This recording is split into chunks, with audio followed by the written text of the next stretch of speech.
Thanks so much, Aisha, and thank you everyone for joining us today.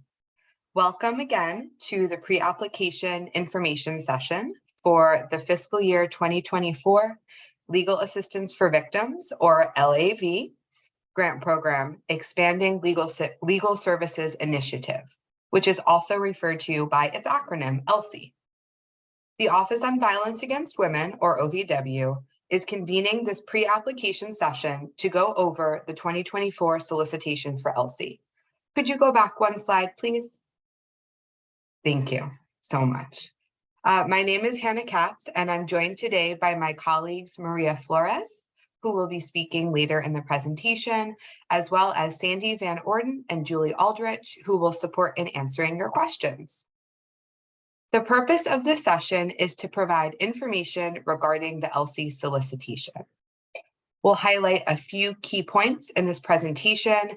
However, it's not the intent, nor is there sufficient time to go over every aspect of the solicitation. All applicants are responsible for reading the 2024 ELSI solicitation and the OVW Solicitation Companion Guide, and ensuring that a complete application is submitted.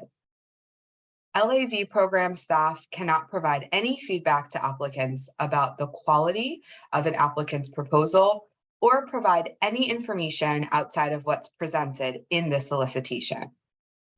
However, we are available throughout the period that the solicitation is open to respond to any questions that you may have about application requirements. Please feel free to send questions about the ELSI solicitation to the LAV program email box at ovw.lav@usdoj.gov or call the main line at 202-307-6026. We'll also pause periodically throughout this presentation to answer your questions live.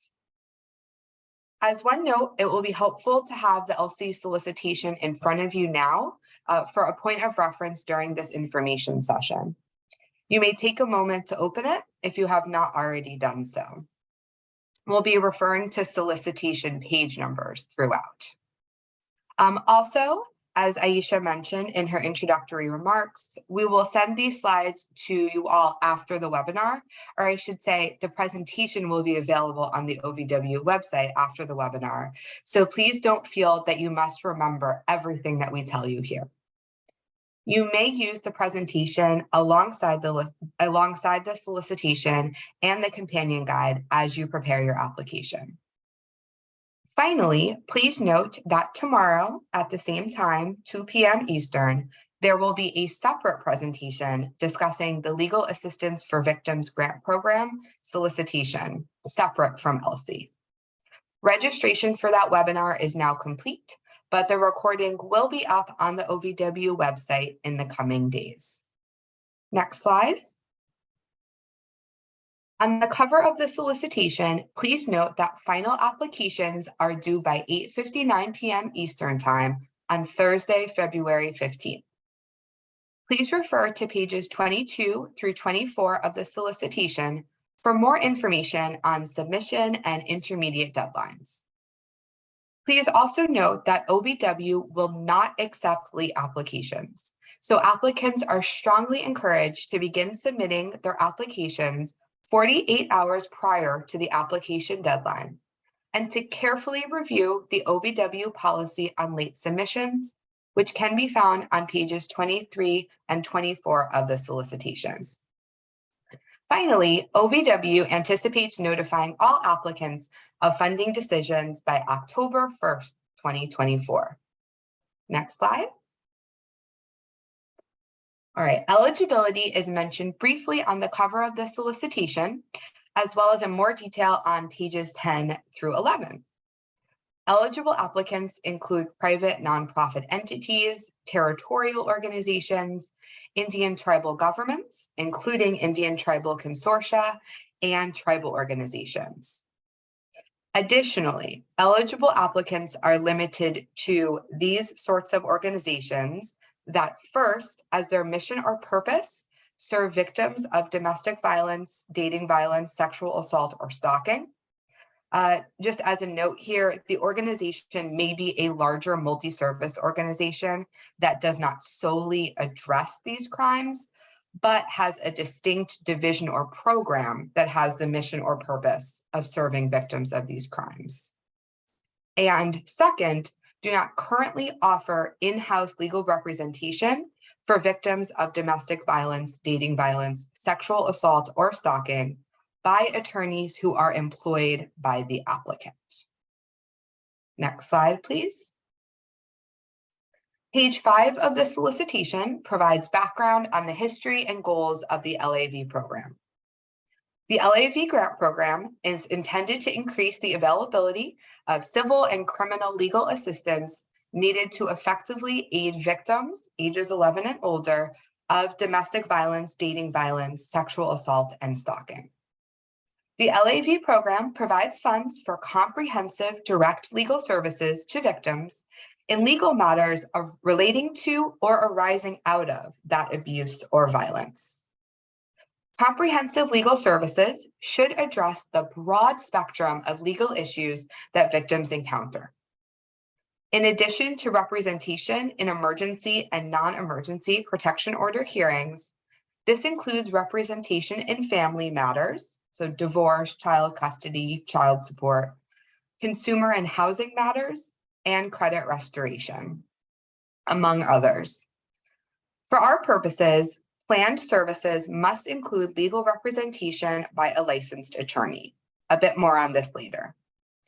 In addition to an attorney, legal assistance may also be provided by some other qualified professionals, including BIA accredited representatives in immigration proceedings, VA authorized representatives in VA claims, or anyone who functions as an attorney or a lay advocate in tribal court. Next slide. Any services unrelated to the provision of legal assistance or legal advocacy are unallowable under the LAV grant program. However, examples of activities beyond direct legal services that may be supported with LAV funds include advocacy, as long as the advocate is providing services related to the legal assistance, for example, safety planning, court accompaniment, and preparation for court appearances. Translation services, if these are directly related to the legal services being provided. Childcare, that's directly related to legal assistance. For example, childcare to enable the victim to meet with their attorney or go to court. And transportation related to the legal assistance. For example, travel to meet with a lawyer or to go to court. Please note that LAV grant program funds may not be used to provide criminal defense services. However, funds can be used to provide post-conviction relief to survivors if the matter is relating to or arising from domestic violence, dating violence, sexual assault, stalking, or sex trafficking. If you provide services that are unrelated to legal services in connection with your project, you should make it clear in your proposal that ELSI funds will only be used to support allowable activities. Next slide. All right, a bit more on ELSI in particular within LAV. ELSI is intended to allow organizations that do not currently offer in-house legal services to establish a program that provides legal representation to victims of domestic violence, dating violence, sexual assault, and stalking. To facilitate the development of a legal program, grantee organizations will participate in a planning period that we expect to last approximately 12 to 18 months. During that time, grantees will participate in intensive training and technical assistance, develop supervision and mentoring plans for the attorneys who will eventually work on the project, develop written legal practice policies and protocols, determine whether to begin working with other organizations as formal project partners, and hire an attorney to provide legal services. On this last point, please note that there is a limited exception for tribal grantees providing legal services in tribal courts where lay legal advocates can provide legal representation. For these grantees only, The requirement to hire an attorney to provide legal representation may alternatively be satisfied by hiring a tribal legal advocate. However, given the purpose of ELSI, tribal applicants should still plan to hire a staff attorney, and in their proposal should still budget funds for a staff attorney. And finally, for all grantees, upon completion of this 12 to 18-month planning period, grantees will then obtain final approval from OVW and begin providing the legal services as outlined over the last couple of slides. Next slide. Funds under this program must be used for the statutory purpose area listed on this slide. You'll also find this information on page 6 of the solicitation. Please review this section carefully, as project activities funded through ELSI must fall under this purpose area. Next slide. In fiscal year 2024, OVW is interested in supporting the priority area identified on this slide, and also on page 6 of the solicitation. Applications proposing activities under this priority area will be given special consideration.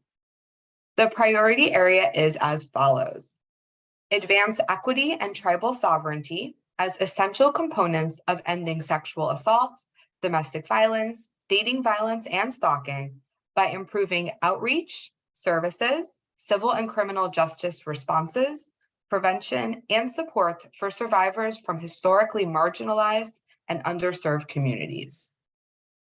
Please note that to be considered under this priority area, the lead applicant, you, must have a demonstrated and distinctive history of using culturally appropriate and linguistically specific strategies to serve communities that have been historically marginalized and face barriers to accessing mainstream systems and service providers. More information on all of this is included on page 6 of the solicitation. Next slide. Pursuant to the LAV statute, at least 3% of funds made available for the LAV program, which includes ELSI, must be used for projects that assist victims of domestic violence, dating violence, stalking, and sexual assault on lands within the jurisdiction of an Indian tribe. Applications proposing to assist such victims will receive special consideration in order to meet this requirement, but they must include the percentage of proposed activities that will support services to victims on tribal lands within their application. This information should be included in your summary data sheet within your application. A bit more on the summary data sheet later in the presentation. Next slide. OVW does not fund activities that jeopardize victim safety, deter or prevent physical or emotional healing for victims, or allow offenders to escape responsibility for their actions. Please refer to the OVW Solicitation Companion Guide for additional details on these activities. Please note, applications that propose any activities that compromise victim safety and recovery or undermine offender accountability may receive a deduction in points during the review process or may be eliminated from consideration entirely. And on that note, as we go to the next slide, I will turn things over to my colleague, Maria Flores. And I know that we have given you quite a bit of information. Rest assured that in a few slides, we'll pause to answer your questions live. Maria? Thank you, Hannah. Good afternoon, good morning, everyone. Well, I guess good afternoon. I'm going to be with you for the next couple of slides. And on the solicitation, we're going to be starting on page 7. But if you look on the slideshow as well, it'll tell you where you can reference the information that I will be talking about. And let me just get myself situated here. And so we are going to be starting with the LAV. Let me just see. Oh, next slide. Or is this, oh no, sorry, go back another slide. Okay. Okay. Okay, my apologies. Okay, so we're going to start here with the out of scope activities. And okay. The LAV program has specific out of scope activities that will not be supported by this program. And we have highlighted some of these activities in this slide, but a couple of examples include providing representation in tort cases and developing or hosting training at the community or state level. You will see a complete list of out of scope and unallowable activities that can be found on page 7 of the solicitation, and a complete list of unallowable costs that can be found on page 18. It is important to review these lists thoroughly, as applications that propose activities deemed to be substantially out of scope may receive a deduction in points during the review process or may be eliminated from consideration. Okay, next slide.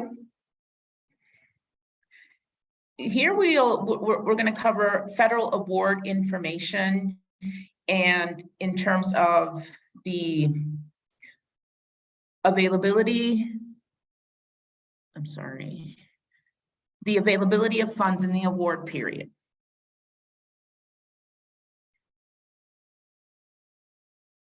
The solicitation provides details on the federal award information on page 8. All awards are subject to the availability of appropriated funds and any modifications or additional requirements that may be imposed by law. There is no guarantee that funds will be available in the future.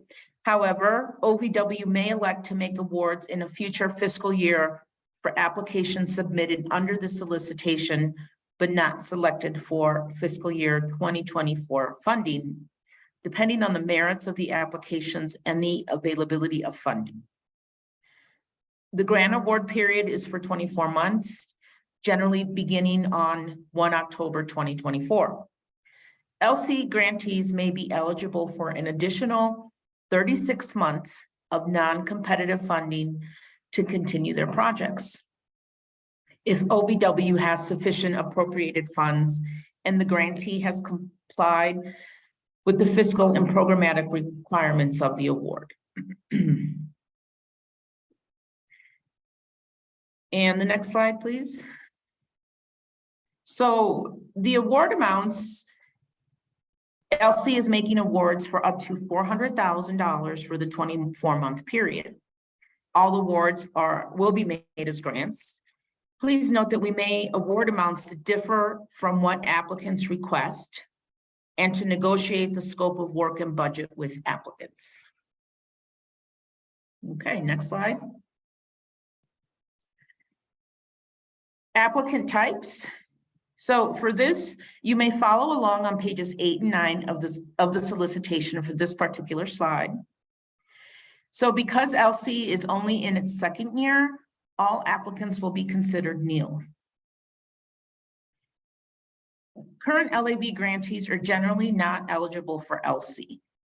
However, applicants that meet the eligibility criteria may be eligible to apply for ELSI if their awards are ending on or before September 30th, 2024, and they do not have a substantial amount of unobligated remaining funds by March 31st of 2024.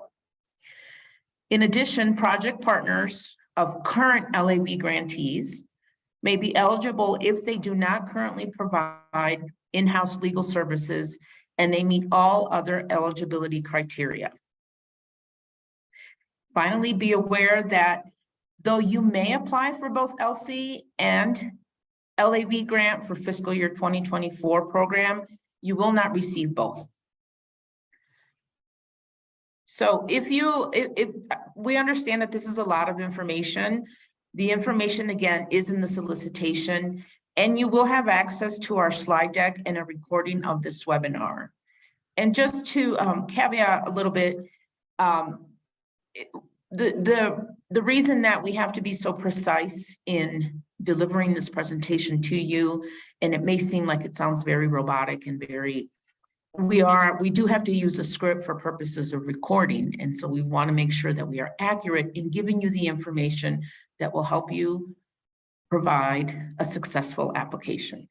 So at this time, we're going to take for the next slide, we are going to pause now to answer your questions live, and we have some colleagues online that are very knowledgeable and will help us to answer the questions that you have. Thanks so much, Maria, and thanks to those of you who have sent in questions. You can also feel free to raise your hand if you wish to ask your question live at this time. And while you're gathering your thoughts, we do have some questions that came into our question and answer box that I'll read out and open the doors to my colleagues to answer them. So first, we have a question, very important question. Does the attorney have to be an employee of the nonprofit? Can the nonprofit, and I'll expand that generally to an employee of the organization, can the organization have a legal services nonprofit as a subrecipient to provide in-house services? And I will mute myself so that my colleague Sandy or others can jump in and answer that question. Hi, so part of the mandatory program requirements for ELSI are that during the planning period, you would identify and hire an attorney to be on staff at the organization who is the applicant for the program. If you wanted to set up a program where you have a subrecipient that is a legal services organization provide those services, you should look at the legal assistance for victims solicitation. That project would be better suited to that funding source. Excellent. And we had some other overlapping questions, substantively overlapping questions in the question and answer box. So hopefully that response helps several of you. As a next question, are the allowable related costs, so legal service related travel, childcare, translation, etc., available in written form anywhere for us to review?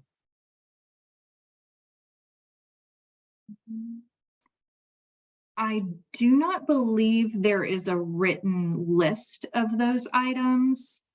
However, any cost that directly supports the legal services that are provided would generally be allowable under the program.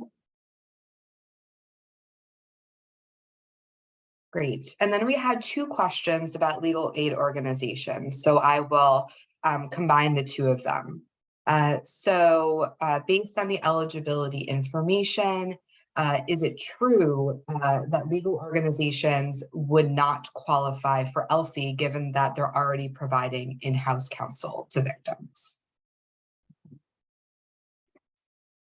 Yes, that is correct. So ELSI is designed to provide intense training and technical assistance to organizations that do not currently offer legal representation services, but want to establish programs to provide those services.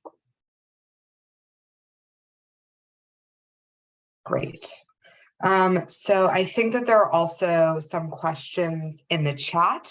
So I'll turn to those momentarily, but as the last question I see here in the question and answer, we offer legal advocacy, not representation, with no attorney on staff, but trained advocates to assist and support. Are we eligible to apply? Yes, as long as your project is intended to add legal representation services to the services you already provide. Excellent. And actually there is one more in the Q&A. I'm so sorry for skipping over this. Can a nonprofit legal provider work with a nonprofit applicant for the solicitation and also apply for the other LAV solicitation if the two applications are proposing to serve different geographic areas? So this program does not have a partnership requirement. So as a legal services provider, you wouldn't partner with an organization on the ELSI program. And as we discussed earlier, you wouldn't be eligible for this program, but you are eligible to apply under the Legal Assistance for Victims program as either a lead applicant or a project partner. Great. And turning to the chat, a question came in. We currently have a partnership with another agency to provide legal services through an attorney on site. The attorney is not technically employed by us, but we reimburse the agency every month. Would we still qualify to apply for this grant? You're eligible for this program as long as you're going to begin having the in-house legal services program where the staff attorney is on your organization staff.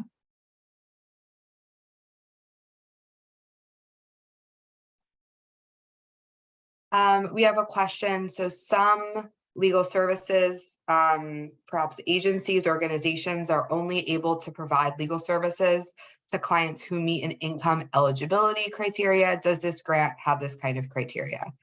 And I can answer this quickly that no, there's no, I won't toss the ball over to Sandy on that one. No, we do not have this kind of criteria or requirement. All right, let's see. From Jasmine in the chat, may you explain the eligibility of a private nonprofit to apply and not a regular nonprofit? So Jasmine, I'm assuming you're asking just about the language used in the solicitation related to private nonprofit organization.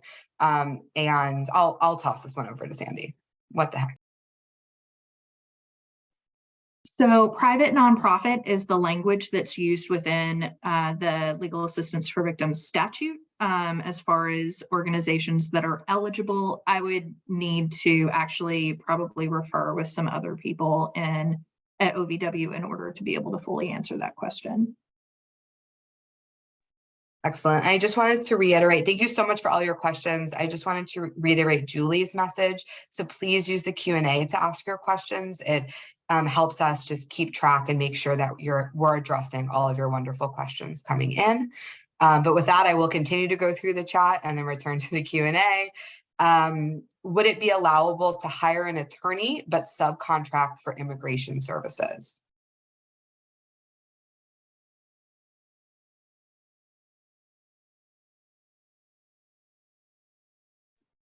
Yes, as long as your project includes having an attorney who is providing representation, who is hired by your organization. If during the planning period, you also identify an organization to provide legal representation that your attorney won't be able to provide, that would be allowable.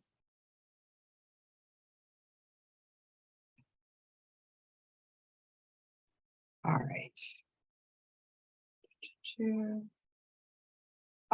So someone asked, when is the regular FY24 LAV grant scheduled to be released? It has already been released. It is available on the OVW website, and both the release date and also the due dates for that solicitation, which is a separate solicitation, are the same. So it was released on the same day as this one. It is due on the same day as this one, but they are separate solicitations. And we also have a question, what is the defined difference between the LAV program and the ELSI program? LAV, Sandy will give you a little bit of a break. LAV is intended to support legal services. And as you know, as we discussed earlier in this presentation, ELSI is specifically designed for organizations that wish to offer in-house legal representation services and don't currently offer those services. So ELSI is providing that planning period, the intensive training and technical assistance for grantees to be able to build up those legal programs. There are other differences as well, but that is the fundamental distinction between the two. All right. Courtney asks, with respect to the timeline to develop the program, if we need fewer than 12 months, could we have the attorney start sooner? Sandy. Once you have completed the necessary requirements of the planning period, which you would be working with the grant manager and the TA provider, you would be able to begin providing those services. And if that's earlier than 12 months, you would work with the grant manager for your project to start those services early.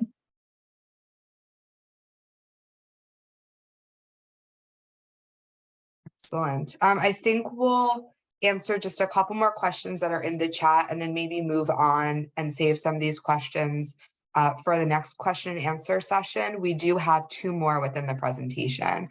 So we want to make sure that everyone is getting all of the material that you need. But I will finish up the chat and ask folks to use the Q&A box moving forward so we can keep track. Thank you. Could you share more about the requirement to have a supervising attorney? We would build into the budget to contract with that person, correct? Sandy.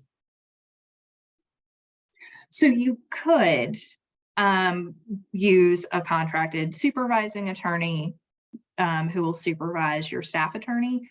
Under the ethical requirements for attorneys, any legal work must be supervised by an attorney. So it's very important that when you're providing legal representation services, that your attorney has an attorney who is their supervisor. Excellent. And then these last 2 questions I'm happy to take before turning the mic back over to Maria to continue with our presentation. But do please keep these questions coming. These are great. So we currently provide legal representation for tenants in housing court. Would this preclude our agency from applying? So ELSI is specifically targeted for organizations that don't currently offer in-house legal representation by attorneys who are employed by the organization. If by legal representation, you mean that there are attorneys providing that representation who you employ, that would preclude you from applying for ELSI. And our last question, to clarify, the solicitation only has, I want to just add one more detail to my last answer, that ELSI is specifically for organizations that do not currently offer legal representation by in-house attorneys for victims of domestic violence, dating violence, sexual assault, and stalking. So I know you did not include that detail in your question, so I wanted to make sure to be precise in my answer. So finally, Sandy Middleton's question, to clarify, the solicitation only has 1 priority area rather than 4. Is that correct? Yes, there is only 1 priority area that we are,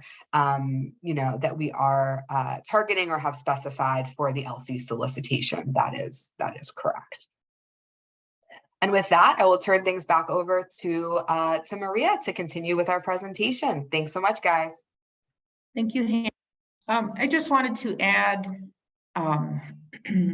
just to kind of regroup where we left off and to help others understand, and maybe an example might be useful for some of you. So I didn't introduce myself as far as my role at OVW. I'm a program manager.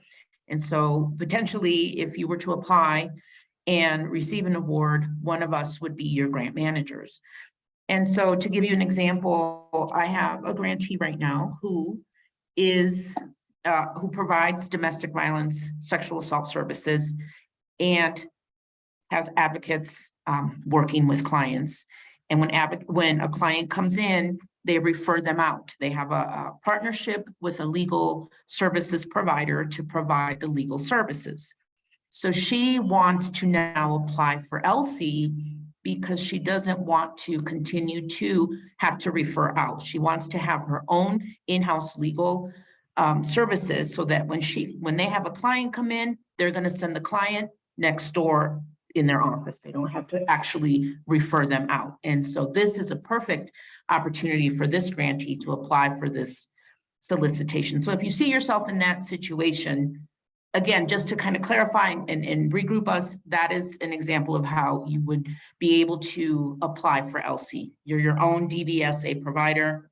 You want to have your own in-house legal attorney because many agencies, that is what they don't have. And that's what clients sometimes need the most is legal assistance. Okay, so moving forward to the next slide. We are on the delivery of legal assistance. So with this information, let me see here. The delivery of legal assistance certification is a letter that must be included with every application. And details may be found on pages 11 through 12 of the solicitation. There's not much more to say about this slide. It must be included and it can be found on page 11 through 12. Next slide. Here we'll be talking about the application and submission information. The application and submission information is included. You can find that on page 12 of the solicitation. And the complete application package is available on grants.gov or at the OVW website. And you see the link here, justice.gov/OVW. And we have had applicants requesting a paper copy of the application materials. And you can contact us through the ovw.lav email address that you emailed us to register for this presentation. You can also give us a call at the number. Email is a little bit faster for us to get that over to you if that's what you request. And keep in mind that applicants, that you should anticipate that failure to submit an application that contains all of the specified elements will negatively affect the review of the application and may result in the application not being considered for funding. So it's the responsibility of the applicant to ensure that a complete application is submitted by the deadline. We do not contact applicants for missing items. Applicants should refer to the chart on page 28 of the solicitation to ensure that all required items are submitted. You should only, also please keep in mind to only submit documents that are specifically asked for in the solicitation. So if you provide information that was not requested, such as letters of support from other organizations in your community or service area, that does not increase the likelihood that an application will be selected for funding. So when in doubt, leave it out. Okay, next slide. Formatting and technical requirements.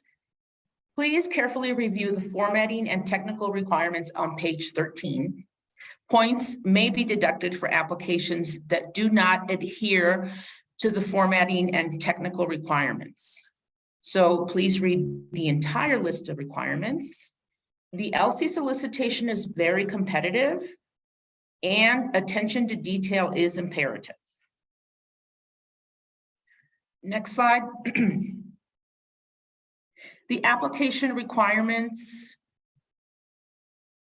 So all applications must include all of the required documents, starting with the proposal narrative. Project narrative is also sometimes used interchangeably, but this section must include the purpose of the application, what will be done, and who will implement the project sections. For your reference, refer to pages 15 and 16 for complete details. Budget detail worksheet and narrative. This section must include a budget and a budget narrative that links clearly to the project activities specified in the proposal narrative. The budget should not contain items that are unsupported by the proposal narrative. You should include your budget as an attachment to your application. There is a sample budget that is included as an appendix to the solicitation, and a webinar on creating a budget is also available on the OVW website.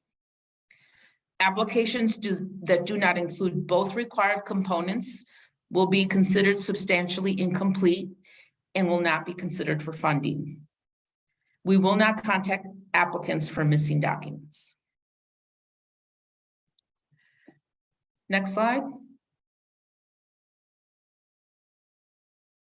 So data requested with application consists of 3 sets of questions: the pre-award risk assessment, the applicant questionnaire, and the summary data sheet. You will complete each as a survey directly in Just Grants. These are not scored, but are a required element of your application. A list of the questions for each item is included on pages 43 to 50. Next slide. Maria Flores, can we please pause for a moment to make sure that we're on the correct slide? Can you let me know where your notes are coming from? What slide? Hold on a second. Let me get to the.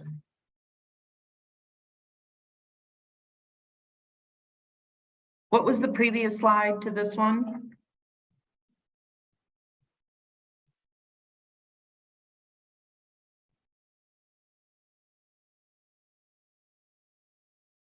Okay. I'm sorry, Aisha, what was your question? I just wanted to make sure that the PowerPoint that we're showing reflects your speaking points. But it looks like we're caught up now, so thank you so much, and I apologize for the interruption. Okay, I'm going on now to slide 21. Okay, Right?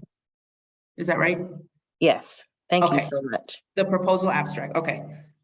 Okay, so proposal abstract, here we go. Okay, so let me get back to my, okay.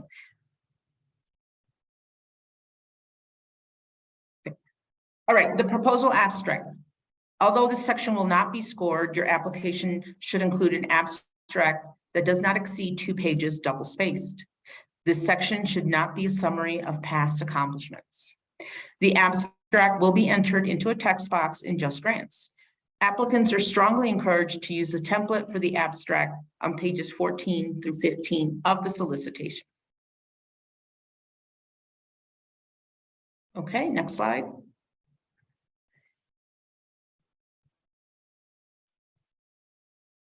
Okay, so we're going to go into a little bit more detail about the proposal narrative. And here are some bullet points that will be helpful to you in moving forward with that. It should not exceed 20 pages double-spaced and must include the required 3 sections. So you have the purpose of the application, what will be done, and who will implement the project. And so reviewers, when peer reviewers are reading the application, they will not read more than 20 pages double-spaced. So if your application is not double-spaced, reviewers will only read the equivalent of 20 pages double-spaced. The remainder of the project narrative will not be scored. So again, attention to detail is imperative.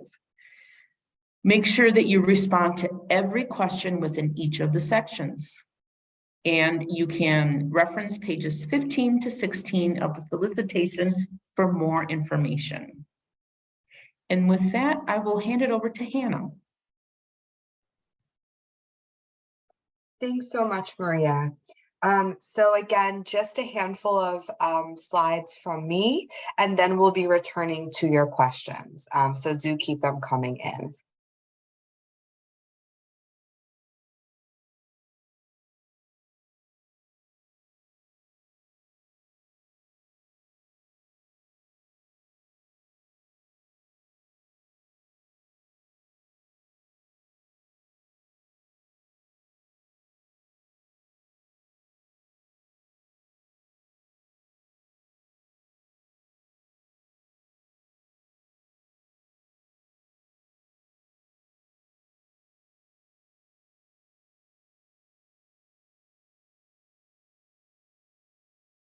In the 48, all good, within the 48 contiguous states, and $24,000 for organizations located within the territories, Hawaii, or Alaska.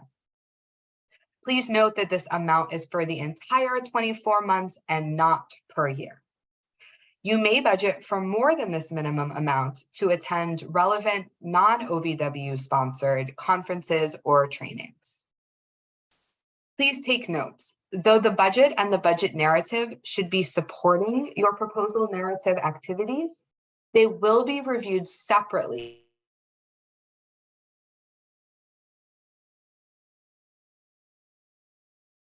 line item requested in the budget and explain all costs included in the budget, including how the costs of goods and services are determined and how they will help to fulfill the objectives of the project.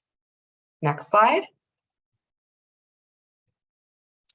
In the next couple of slides, I'm going to focus on aspects of your application that relate to the documents that our financial team, the Grants Financial Management Division, or GFMD, reviews. More specifically, we'll discuss some items that GFMD has identified from prior year's applications that could help with expediting our review process. So for today, we're going to highlight certain aspects of the pre-award risk assessment and provide you with a link to a detailed webinar on how to develop the budget that will be included in your application. First, we'll highlight the items identified in the summary data sheet, which is completed by all applicants in a survey directly in Just Grants. Specifically, two items that we'd like to discuss are the single audit response and the IRS three-step safe harbor procedure.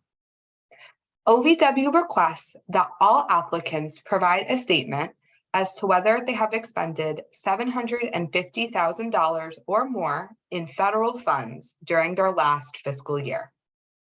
If they have, then they indicate that and also specify the end date of their last fiscal year. However, GFMD is finding that applicants don't always include all of this information. Please ensure that this question is answered in its entirety on the summary data sheet. Another item that we'd like to highlight from the solicitation is specifically for nonprofit organizations. If you use the IRS three-step safe harbor procedure to determine your executive's compensation, you're required to provide a disclosure letter. Please refer to the solicitation for further details. Note that there are 4 required parts of this disclosure letter. The sample letter provided, it's in a link from the solicitation, outlines all 4 parts of the disclosure. So please be sure to follow the sample and provide a response to each of the 4 pieces. The next item that we'd like to discuss is the pre-award risk assessment survey, which assists GFMD during their pre-award risk assessment review for all applications.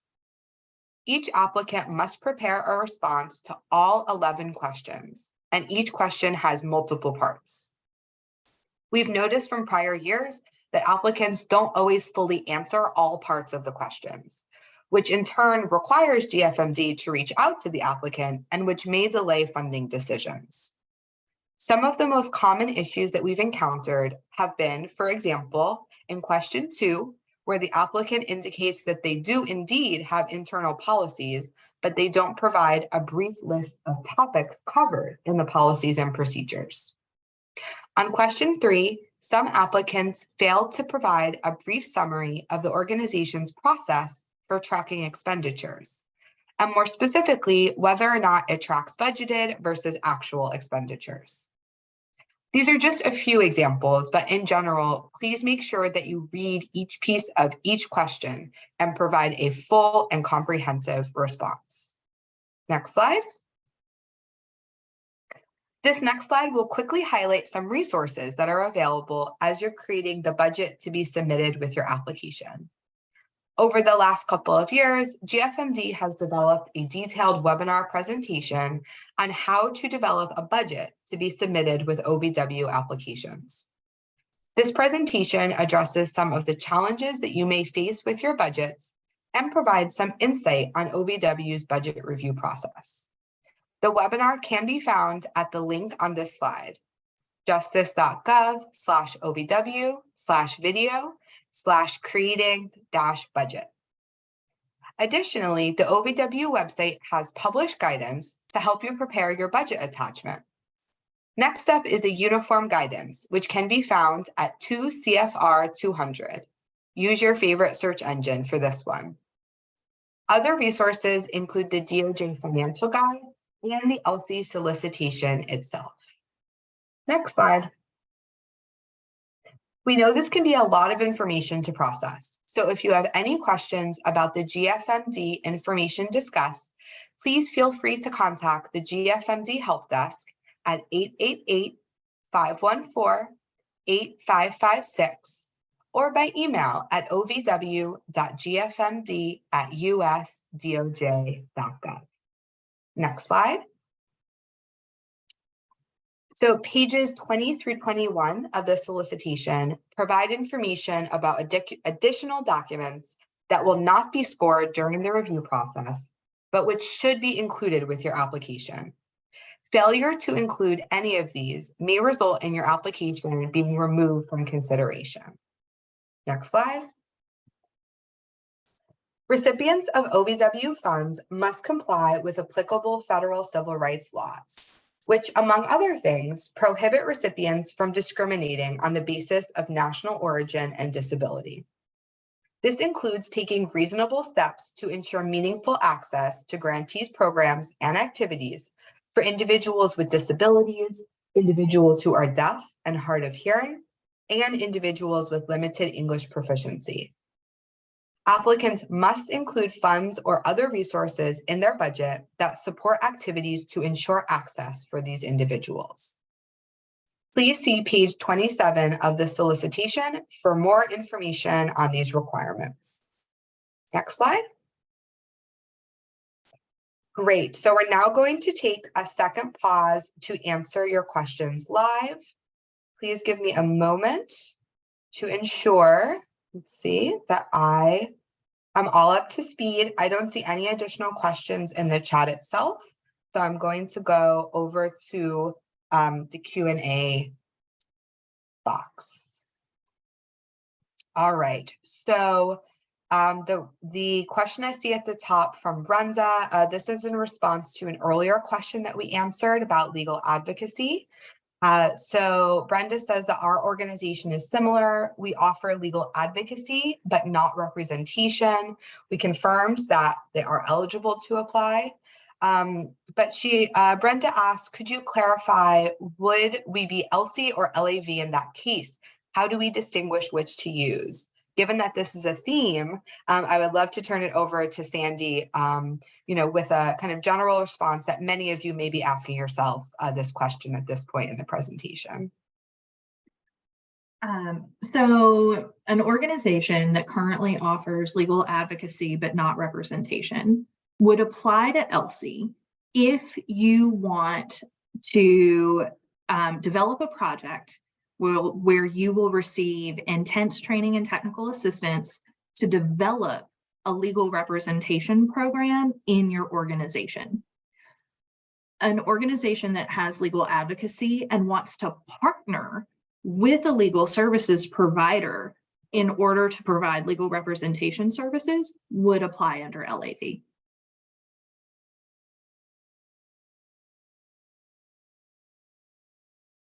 Excellent. So let's see. Alexandra, hopefully that answered your question about the difference between the LAV grant and the ELSI grant. Please feel free to respond if not.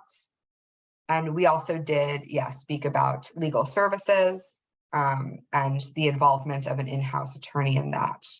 Where can I find a sample LOI or letter of intent for the Department of Justice, which, as a reminder to all, this is an entirely optional component of your application that is due shortly. And I think that there is a link in the solicitation to a sample letter of intent. I'll just maybe take a moment and bring up that and answer. I can do a quick live search for you all and see. So on page 13 of the solicitation under the letter of intent section, there is a direct link that if you click on it, will take you to a sample Department of Justice letter of intent. And during the next presentation chunk, I can put that link in the chat, or I should say, answer your question in the Q&A box with a link to that letter of intent. Thanks for that question, Monica. And actually, as a very connected follow-up question, Brenda asks, regarding the technical and formatting requirements for the submission, do those apply to the letter of intent? The sample letter of intent provided is formatted differently than the listed requirements, so different fonts, spacing, etc. So we're unsure if we should copy the sample one or follow the requirements in the solicitation packet. And in answer to your question, Brenda, you should follow the sample letter of intent. It is completely separate from your application, and you don't need to worry about those formatting requirements that apply to your application. Thanks for your question. Next up from Blanca, can the in-house attorney be part-time only? I'll turn this one over to Sandy. Yes, you could have a part-time in-house attorney who is providing legal services, as long as that is how you are structuring the project that you're going to develop.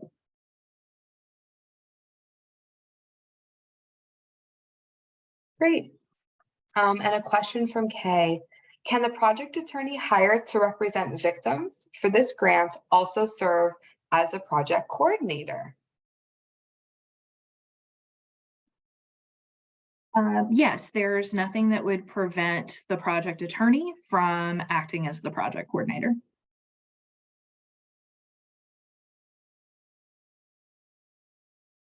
Great, and we have a question from Annette. And Annette, I think you asked a similar question twice. Please let me know if I'm misunderstanding.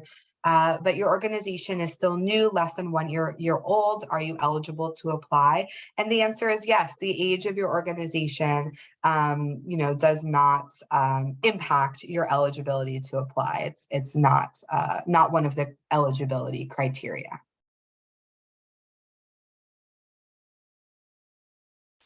Great, question from Shaquille. Checklist item number 16 refers to salary range or determination. Can you please explain if this is for the attorney under this grant or for who? So to which staff members would the salary range determination documents apply? So that should be for any of the staff who are included in your project budget.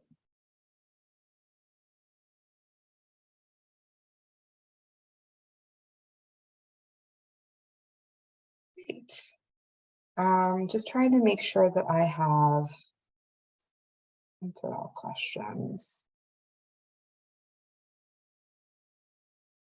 There was an earlier question that we didn't answer out loud, but we answered in the Q&A about whether or not the budget had to be evenly divided between the 2 years. And I just wanted to clarify for everyone that the $400,000 is a 24-month budget, but it does not have to be divided evenly between the 2 years, since the first 12 months or so are going to be a planning phase, and the second half of the project will be when you're providing services.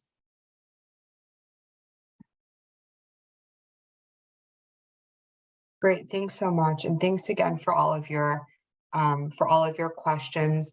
Please feel free to shoot me a chat if you asked a question earlier and we have missed it. Apologize for all of that.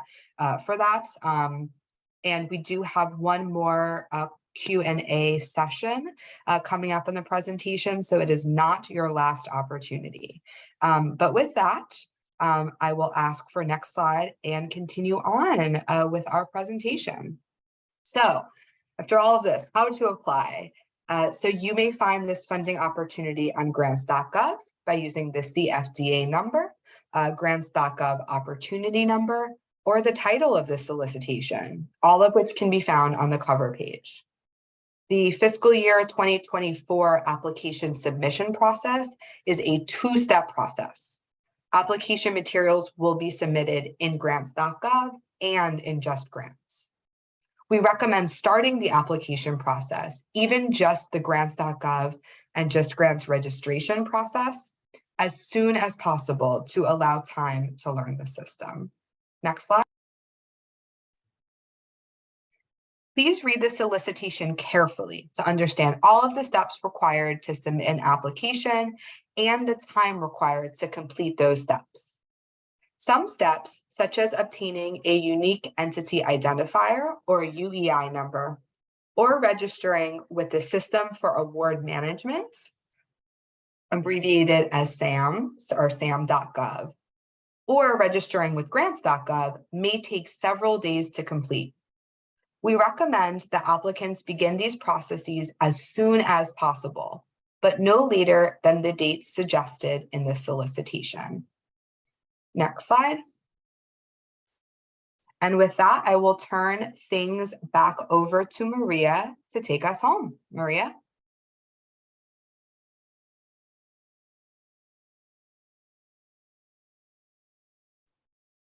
Okay.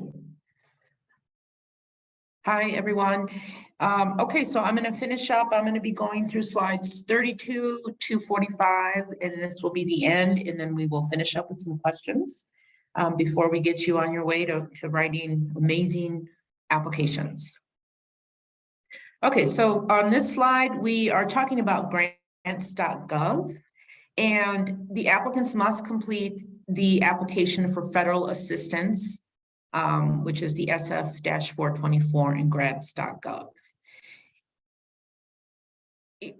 If you read the application for federal assistance section in the solicitation, please carefully read it for all the requirements, which are listed on page 14. All, oh, 1 second here, sorry. So applicants must also complete and submit the disclosure of lobbying activities, which is known as SF-LLL in grants.gov. And after you submit these two forms, you will receive an email notification to complete the rest of the application in Just Grants. If the applicant is a new user in Just Grants, the email will include instructions on registering with Just Grants. Okay, next slide.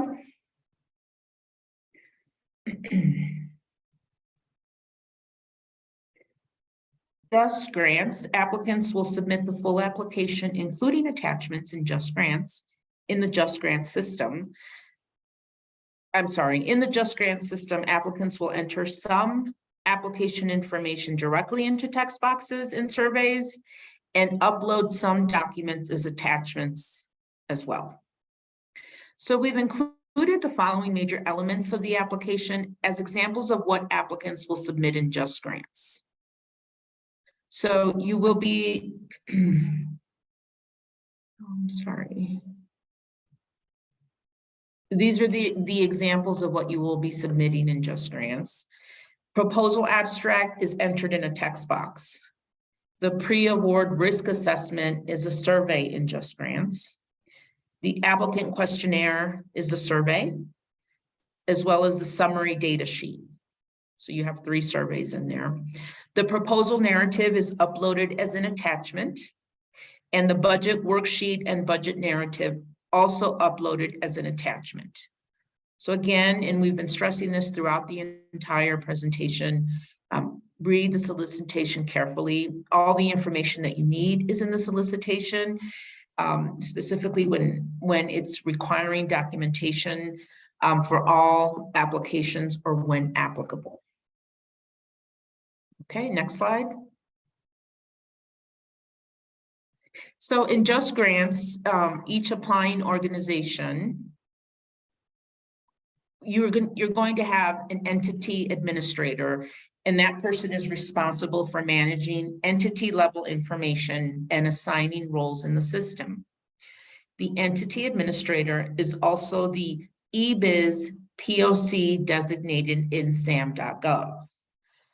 For more information on registering with Just Grants, please refer to the website justgrants.usdoj.gov.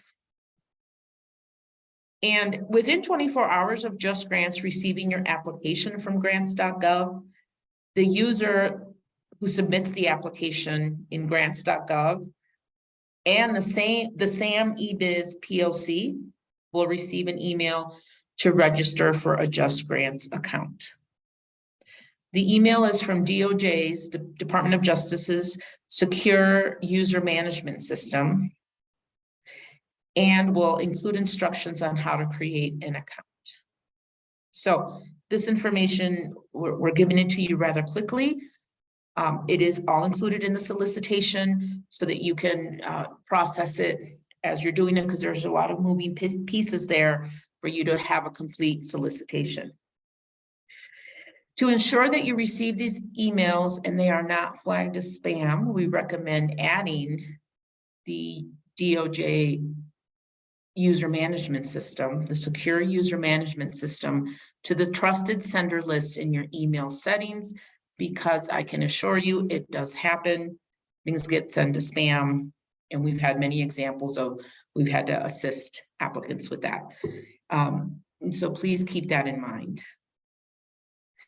The next slide, please, is we're just continuing again with Just Grants. So the eBiz POC at the applicant organization serves as the entity administrator and must log into Just Grants to confirm the entity's profile and add users. The user submitting the application in Just Grants serves as the application submitter. Within minutes of completing their Just Grants account registration, the application submitter and the entity administrator will receive an email from Just Grants with a link to the application that was started in grants.gov. Alternatively, the application submitter can log into Just Grants and locate the pending application in their work list on the home/landing page. The application number listed on Just Grants will be identical to the 9-digit number that begins with the letters GRANT, grant, on grants.gov. Next slide. Just Grants continued. Each lead applicant must have at least one authorized representative designated on Just Grants. An authorized representative is an individual with documented authority to sign an agreement with the federal government. Before the application is submitted, the entity administrator must log into Just Grants to review the authorized representatives associated with the organization. If an authorized representative does not have a Just Grants account, the entity administrator will need to invite them to register. Within minutes of being invited to be an authorized rep, the individual will receive an email from Diamond, that's DIAMD, at the email address with instructions on how to create an account in DOJ's Secure User Management System. Once the authorized representative receives the email and completes the steps to create an account, the authorized representative will be available in Just Grants.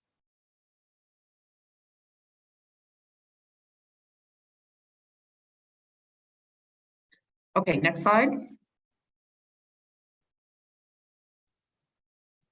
So we're continuing with the application submitter. They will complete the application by entering data into web-based forms and text boxes, uploading attachments, and accepting assurances and certifications. The application submitter will also need to select the authorized representative or representatives.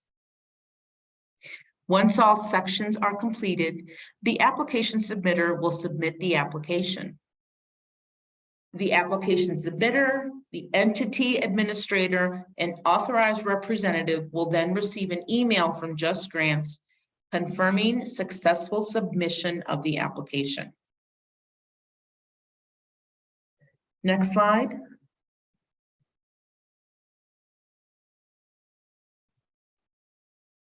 The Department of Justice has made a collection of self-guided training resources, including training and virtual Q&A session on application submission. So everything that I've talked about so far as the Just Grants piece, there is a training, self-guided training resources that can assist you with that. Our end goal is always to help you be as successful as possible, and these resources are available for that purpose. And I believe that we were including some of these in the chat, but the slideshow will be available to you as well. Okay, next slide. Application deadline. So the final applications are due in Just Grants. And here you have the deadlines here. By 8:59 p.m. Eastern Time on Thursday, February 15th. Applications submitted after this time will not be considered for funding. Excuse me. And carefully review the how to apply and submission dates and time sections on pages 22 to 24 of the solicitation for applicant actions with required deadlines and for OVW's policy on late submissions. Submitting the application components at least 48 hours before each deadline on grants.gov or Just Grants as applicable will enable applicants to receive notice of a failed submission and provide an opportunity to correct the error before the applicable deadline. Okay, next slide. The OVW policy on duplicate applications, only one application per program should be submitted. So if an applicant submits multiple versions of an application, OVW reviews the most recent version submitted. Okay, next slide. OVW policy on late submissions. We offer several options for an applicant to provide advance notice of a delayed application. Applicants should thoroughly familiarize themselves with OVW's policy on late submissions. This is found on page 23 to 24 of the solicitation. Extensions are rarely granted. Failure to begin the registration or application submission processes in sufficient time is not an acceptable reason for a late application submission. In the next slide, we're going to go over some helpful tips. We have created a checklist, and we're hoping that these tips will improve your chances on becoming an ELSI grant recipient. Please note that the following list is not a guarantee that you will be funded, but rather as to be used as a guide to navigate you through the OVW application process. First and foremost, please read the solicitation in its entirety. It's very important to make sure you do not miss out on any important information by just skimming through the solicitation and focusing on the how to apply section. Read the solicitation and contact LAV staff or submit your inquiry to the LAV email box if you have any questions. We are here to help you. Keep in mind that the people who are reviewing your application are not familiar with your organization or your work. So please write your application accordingly. It is not enough to simply state that your organization will meet the program requirements. When writing your application, you should show us how you plan to implement the requirements. Survivors are not one-dimensional, and neither are their needs. Your application should reflect that. Please describe how you will address the complex needs of all survivors in your community, including those who may be part of a specific cultural or historically underserved group. Rather than using national data in your application, please take care to find recently collected local data if you can. If that information is not available to you and you choose to use other data, please note that recent local data is not available. Next slide. And some more helpful tips for you. Please be sure that your budget can support the goals and objectives in your narrative. Being overly ambitious is not to your benefit. To ensure that your application is feasible and accurately conveys your organization's capacity, involve multiple members of your organization when reviewing your application. In particular, be sure that the staff writing the narrative, drafting the budget, and implementing the project collaborate. We recommend that when you upload application documents, file names should be descriptive and match the language in the solicitation. So for example, include proposal narrative in the file name when you're going to save the proposal narrative. Take note of all deadlines. Recall that the grants.gov deadline is before the Just Grants deadline. So you're going to have to remember those two deadlines. Okay, next slide. We have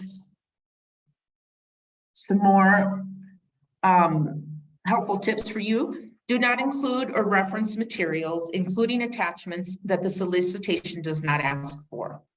Reviewers will not look at any extra materials, meaning that doing too much may negatively impact your score.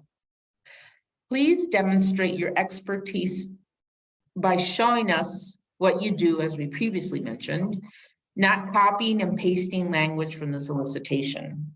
We want to read about the great work you do in your own words. Do not go over the budget cap.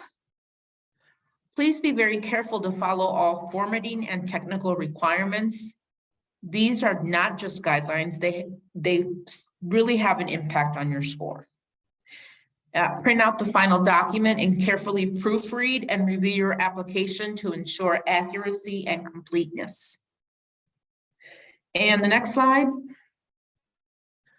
Here, we're gonna pause one final time to answer any questions that we have in the chat box.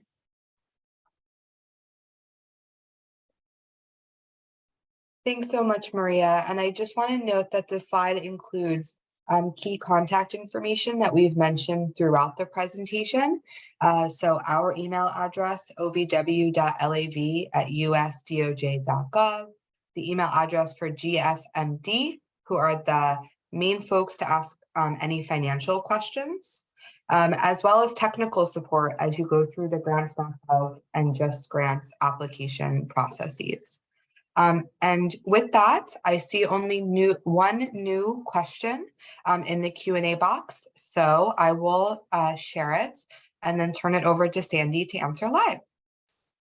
So this participant is wondering if our plan in which we, a DV program within a social services organization, in partnership with a DV organization with existing staff attorneys, would apply for the ELSI grants to help expand our capacity to provide legal services by creating an MOU, which would mean that they hire a new attorney who would be dedicated to serve our program participants. They would be, so they meaning the DV organization with existing staff attorneys, would be the primary applicant. Would that be an appropriate model for ELSI funding? So that would actually be appropriate for the Legal Assistance for Victims grant program, not the ELSI initiative. And just one more time to kind of explain the difference. ELSI is for organizations that would come in as an applicant without a project partner, where your organization does not offer legal representation, but you want to take advantage of intensive TA during a planning period to help support you in the development and establishment of a legal representation program. If you want to partner with another organization to provide legal representation, or you want to contract with attorneys to provide legal representation, you should look at the Legal Assistance for Victims grant program solicitation. That will be more appropriate for the type of project you want to have.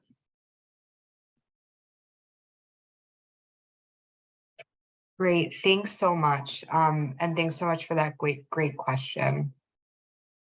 I'll give one more moment for any other questions to come in. I believe that the hand raise function is not available to you all, I've surmised. And so I'll wait one more moment for questions to come into that Q&A box.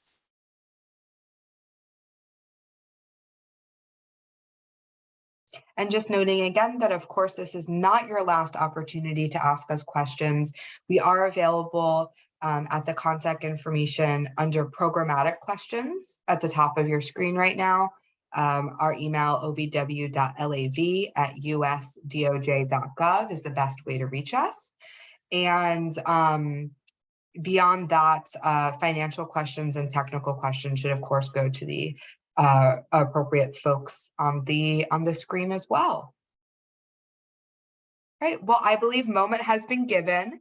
I will probably stick on for another few minutes until we hit 3:30 in case any folks want to hang on until then and ask questions. Like I said, otherwise we're available by email or phone if you prefer.